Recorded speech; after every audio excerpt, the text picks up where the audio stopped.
Assalamu alaikum dear students, here is Kumail Haider and welcome to the octahedron chemistry classes. Previous lecture में बेटा हमने solution को complete किया था और इसके डिफरेंट टाइप्स को भी हमने डिस्कस किया। आज का हमारा लेक्चर होगा बेटा कोलाइड्स और सस्पेंशन के ऊपर। One of the most important topic and the last topic of this chapter, colloids and suspension. इसके बाद फिर हम एक कंपैरेटिव स्टडी करेंगे कोलाइड्स सोल्यूशन और सस्पेंशन के दरमियान क्या डिफरेंसेस है। ये लॉन्ग क्वेश्चन अक्सर पेपर में आता है, तो उसको भी हम वहां पे अलग से डिस्कस करेंगे। तो स्टार्ट करते हैं बेटा, कोलाइड्स क्या होती है। देखिए सबसे पहले हम यहाँ पे डिस्कस करेंगे what are colloids. Colloids are basically एक हेट्रोजिनस मिक्सचर होता है बेटा, जिसमें दो या दो से ज्यादा कंपोनेंट्स होंगे और इसमें जो कंपोनेंट्स होंगे कोलाइड्स के वो मीडियम के अंदर डिस्पर्स्ड होंगे। ठीक है, मीडियम के अंदर क्या होगा, डिस्पर्स्ड होंगे। तो हम इसको डिफाइन कैसे करेंगे बेटा, the heterogeneous mixture, the heterogeneous mixture of heterogeneous mixture of two or more, you can say, substance in which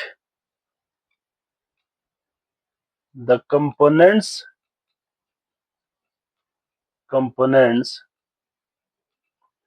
of a mixture are dispersed throughout the medium. ठीक है, throughout the medium is called colloid. इसको हम क्या कहेंगे, collides कहेंगे। ठीक है, ऐसा हेट्रोजिनस मिक्सचर होगा जिसमें दो या दो से ज्यादा सब्सटेंस होंगे, लेकिन यहाँ पे जितने भी सब्सटेंस होंगे या कंपोनेंट्स होंगे वो एक मीडियम के अंदर क्या होगा, डिस्पर्स्ड होगा। यहाँ पे मीडियम का मतलब है बेटा कोई भी हमारा, फॉर एग्जांपल यू कैन से वाटर है, तो ये एक मीडियम है। ठीक है, कोई भी लिक्विड जो एज ए मीडियम के तौर पे काम कर रहा है उसके अंदर क्या होना चाहिए, through out the medium dispersed होना चाहिए। इसको हम क्या कहते हैं, कोलाइड कहते हैं। अच्छा, यहाँ पे कुछ पॉइंट ऐसे हैं जो आपने याद रखनी है कोलाइड्स की केस में। देखिए फॉर एग्जांपल अगर हमारे पास ये एक लेट सपोज कंटेनर है और इस कंटेनर के अंदर हम एज्यूम करते हैं कि वी हैव लिक्विड, कोई भी लिक्विड हम यहाँ पे ले सकते हैं, लेट्स से वाटर अब ले ले। ठीक है, ये वाटर इसके अंदर मौजूद है। अगर आप कोलाइड्स की बात करते हैं ना, तो कोलाइड्स के अंदर भी हमें दिखने में ऐसा लगता है जैसे कि ये सोल्यूशन ही है। ठीक है, ये सोल्यूशन की तरह ही नजर आता है, लेकिन एक्चुअली ये सोल्यूशन नहीं होता। अगर हम माइक्रोस्कोपिकली देखें ना, तो इसके अंदर जो कंपोनेंट्स होंगे वो डिस्पर्स्ड होंगे, ये हमें नजर आएगा। मैक्रोस्कोपिकली आप इसको यूनिफॉर्म कंपोजिशन कह सकते हैं। ठीक है, लेकिन माइक्रोस्कोपिकली इनके अंदर यूनिफॉर्म कंपोजिशन नहीं होती। तो मैं इस पॉइंट को यहाँ पे मेंशन करूंगा। माइक्रोस्कोपिकली क्या होगा बेटा, माइक्रोस्कोपिकली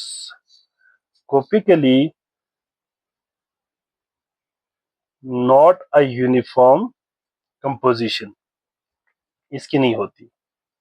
अदरवाइज आपको दिखने में सॉल्यूशन और कोलाइड्स में कोई फर्क नजर नहीं आएगा। माइक्रोस्कोपिकली कोलाइड्स भी हमें यूनिफॉर्म कंपोजिशन दिखाती है, लेकिन माइक्रोस्कोपिकली हमें ये क्या, माइक्रोस्कोपिकली हमें ये यूनिफॉर्म कंपोजिशन नजर नहीं आती।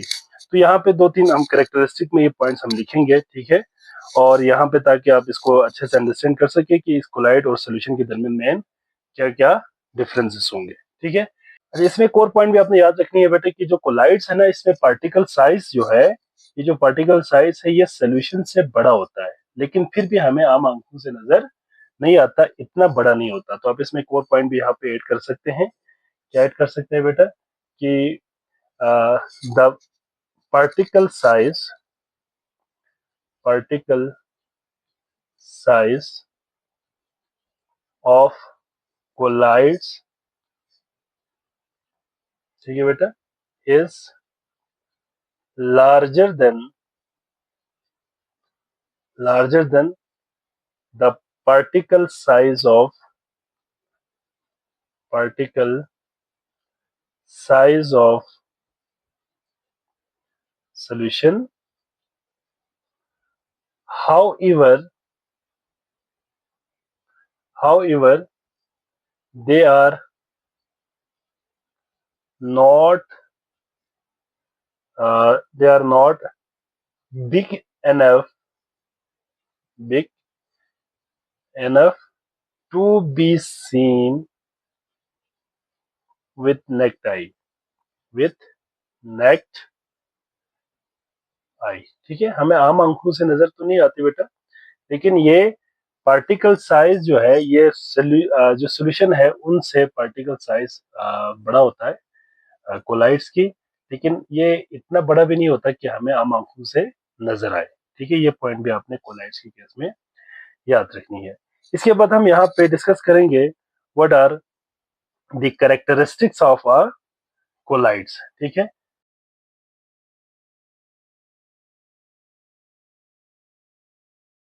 पहला पॉइंट है कैरेक्टरिस्टिक में बेटा याद रखिएगा, कोलाइड्स क्या है बेटा, ये एक हेट्रोजिनस मिक्सचर होता है।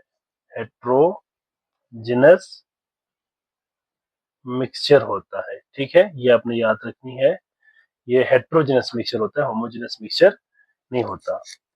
दूसरा पॉइंट है बेटा, पार्टिकल साइज जो है ना वो 1 से लेकर 1000 नैनोमीटर तक हो सकती है। पार्टिकल साइज कितना होगा बेटा, particle size are 1 to 1000 nanometer. ठीक है, या 10⁻³ नैनोमीटर तक हो सकती है। तो मतलब ये सोल्यूशन से क्या हो गया, इनके पार्टिकल साइज बड़ा हो गया। ठीक है, लेकिन यहाँ पे मैंने आपको ये बात भी बताया हुआ कि पार्टिकल साइज जो है बड़ा है लेकिन सोल्यूशन से, लेकिन हमें आम आंखों से नजर नहीं आता। ठीक है, और याद रखिएगा इसमें एक और चीज भी है कि जो पार्टिकल्स होंगे ना बेटा, ये क्या होंगे, particles are dispersed particles are dispersed throughout the medium. ठीक है, ये आपने याद रखनी है, थ्रू आउट द मीडियम में जो है ये पार्टिकल्स क्या होंगे बेटा, डिस्पर्स्ड होंगे। ठीक है, और याद रखिएगा जब पार्टिकल डिस्पर्स होंगे और ये आसानी से कैन नॉट सेटल डाउन, ये खुद ब खुद सेटल डाउन नहीं होता। ठीक है, ये डिस्पर्स्ड ही रहता है। इसके अलावा बेटा याद रखिएगा कोलाइड्स को, ये एक शॉर्ट क्वेश्चन भी अलग से आ सकते हैं कि जो कोलाइड्स है ना बेटा, इनको फॉल्स सोल्यूशन भी कहते हैं। Colloids are also called false solution. False solution, अभी क्यों कहते हैं फॉल्स सोल्यूशन बेटा, क्योंकि ये लुक लाइक का सोल्यूशन होता है, दिखने में ये सोल्यूशन की तरह ही होता है, लेकिन इनके अंदर यूनिफॉर्म कंपोजिशन नहीं होती पार्टिकल्स की। ये जो कंपोनेंट्स है वो यूनिफॉर्म कंपोजिशन नहीं रखती। मैंने अभी आपको बता दिया कि माइक्रोस्कोपिकली तो दिखता है, लेकिन माइक्रोस्कोपिकली इनके अंदर यूनिफॉर्म कंपोजिशन नहीं होती। ठीक है, false solution it is because, आप इसमें कर सकते हैं, it is because they are look like look like a solution but do not have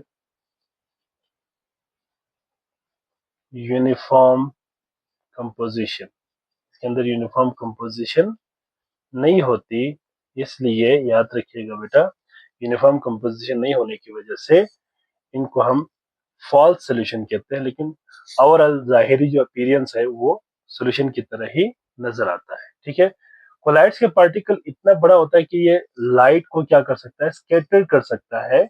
तो हम यहाँ पे सिंपली कह सकते हैं कि colloids can show a phenomena of Tyndall effect. ठीक है, ये बात भी आपने याद रखनी है कि colloids show a phenomena of show a phenomenon of Tyndall effect. ये टिंडल इफेक्ट क्या कर सकता है बेटा, शो कर सकता है। ठीक है, यहाँ पे हम कह सकते हैं कि टिंडल इफेक्ट कैसे शो करेंगे बेटा, it is because particle size particles are big enough big enough to scattered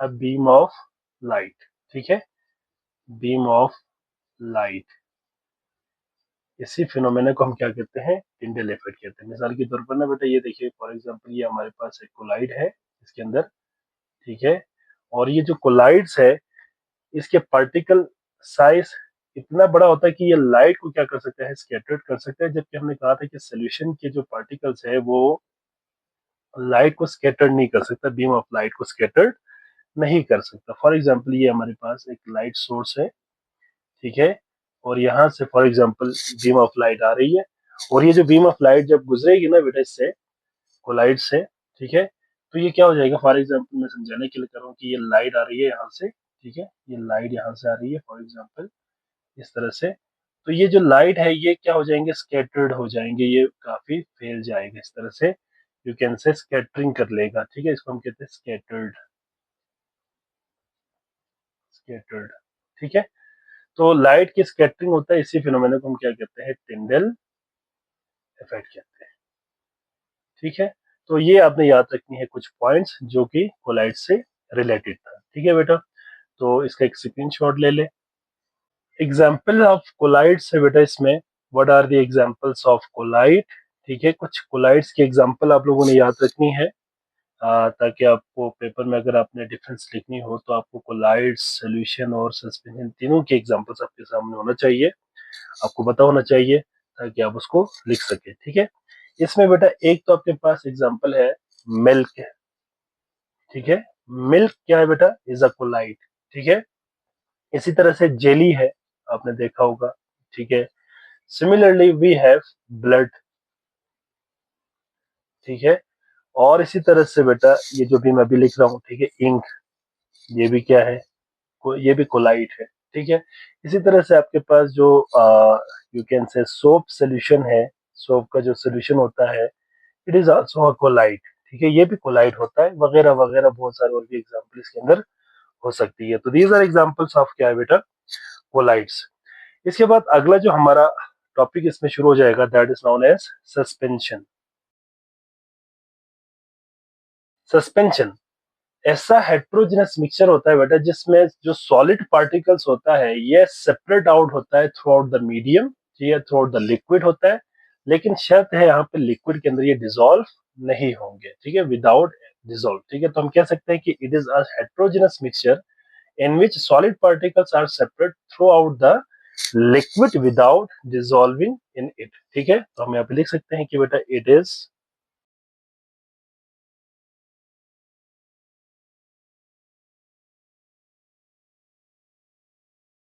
is a heterogeneous mixture in which solid particles are separate throughout the liquid without dissolving in it is called suspension. इसको हम क्या कहेंगे बेटा, suspension कहेंगे, ठीक है। और इसके अब हम करेक्टरिस्टिक डायरेक्ट स्टार्ट करते हैं बेटा, ठीक है। चलिए इससे पहले हम यहाँ पे थोड़ा सा डायग्राम से समझने की कोशिश करते हैं कि यहाँ पे होता क्या है, जो सस्पेंशन है इसमें क्या होता है, ठीक है। ये जो सस्पेंशन है ना बेटा, इसमें जो भी हमारा लिक्विड होगा उस लिक्विड के अंदर पार्टिकल्स इस तरह से होंगे कि हमें आम आंखों से नजर भी आता है, ठीक है। जैसे कि अगर आप इस वाटर के अंदर फॉर एग्जांपल चौक को अगर आप डिजोल्व करें, ये कैल्शियम कार्बोनेट को आप इसके अंदर डिजोल्व करें, इवन कि आप इसके अंदर सेंड डाल दें, ठीक है, इसके अंदर आप सेंड डाल दें, तो जो सेंड के पार्टिकल्स है ना बेटा, ये इतना बड़ा होता है कि हमें आम आंखों से नजर आ जाता है, ठीक है। और अगर आप थोड़ी देर रखेंगे तो ये पार्टिकल्स खुद ब खुद नीचे बॉटम पे सेटल डाउन भी हो जाता है। इसको बेसिकली हम क्या कहते हैं, सस्पेंशन कहते हैं, this is known as a suspension. और यहाँ पे एक चीज आपने याद रखनी है, सस्पेंशन के अंदर जो है ना बेटा, पार्टिकल लिक्विड के अंदर डिसॉल्व नहीं होता, ठीक है। इसके बाद हम इसमें डिस्कस करेंगे, that is known as characteristic. पहला पॉइंट है बेटा कैरेक्टरिस्टिक में कि it is a heterogeneous mixture. पहला पॉइंट क्या है बेटा, ये एक हेट्रोजिनस मिक्सचर होता है, ठीक है। और इसमें एक चीज याद रखिएगा बेटा कि द पार्टिकल साइज कितना होता है बेटा, the particle size of a suspension is greater than, क्या होंगे बेटा, 1000 नैनोमीटर, ठीक है, 1000 nanometer and can be seen with naked eye, ठीक है, आप इनको आम आंखों से देख सकते हैं, इतना इसका पार्टिकल साइज बड़ा होता है, ठीक है। और यहाँ पे एक और पॉइंट भी आप इसमें लिख सकते हैं कि जो पार्टिकल्स है ना बेटा सस्पेंशन के, ये सेटल डाउन हो जाता है with the passage of time, ठीक है। The particles of suspension